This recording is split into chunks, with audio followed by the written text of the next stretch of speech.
There is a season in some people's lives that nobody warns them about. Not a breakup, not a failure, not a loss you can point to, just a slow and quiet withdrawal of attention from the people around you. The calls that used to come start spacing themselves out. The group chats go days without your name in them. The people who once made you feel chosen start choosing something else. And the version of you that was built on being needed suddenly has nothing left to hold on to.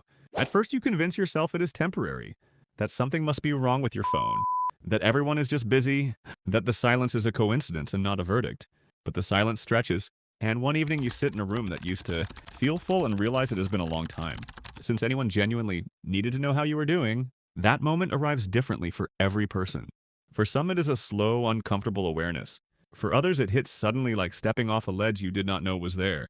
But inside that silence, something begins to move. Something small and unfamiliar. A version of you that does not know how to perform because there is nobody left to perform for.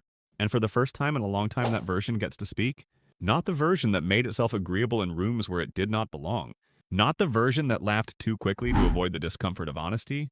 Not the version that built its whole confidence on the scaffolding of other people's approval. The version underneath all of that, the one that has been patient in a way that most people would call quiet but is actually just waiting. Psychology has observed this pattern consistently in people who go through periods of social withdrawal. When the external noise disappears, the internal voice either collapses under the weight of its own emptiness, or it finds something solid underneath. Most people spend enormous energy maintaining a version of themselves designed entirely for an audience. Their sense of worth rises and falls with how much attention they receive. Their decisions run through an invisible filter before they are made. A filter called, "What will this look like to the people watching?" And when the watching stops, that filter has nothing to protect anymore. Which means for the first time, the decision can just be yours. Think about what it would feel like to want something without immediately checking whether it is the kind of thing you are supposed to want. To move toward a choice without rehearsing how you would explain it to someone else.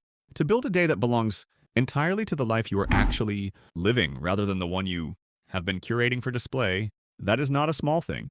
That is the entire difference between a borrowed life and a real one.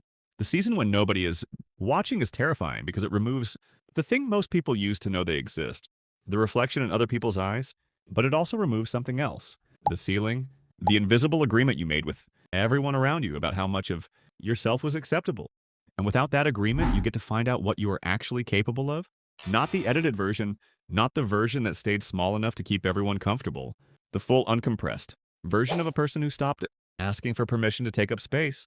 This is why real freedom does not begin when everything goes right. It begins when the crowd leaves and you are still standing, still curious, still interested in what comes next. Pathless mind. The noise was never the proof that you mattered. It was just the thing that kept you from finding out that you always did.